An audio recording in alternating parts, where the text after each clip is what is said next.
I've had a busy life, always feeling misunderstood with my life choices out at Camp Crystal Lake.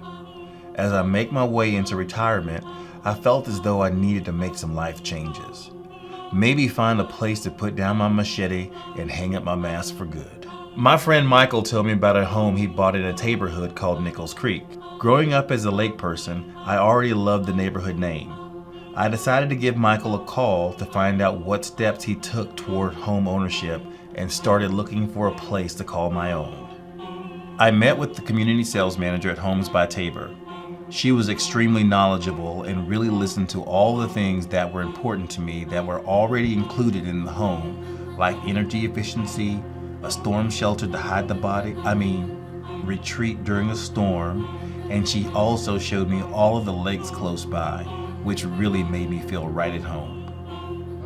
I was sold, and the neighbors were so welcoming.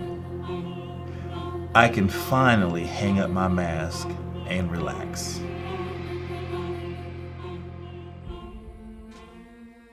One, two, Freddy's coming for you.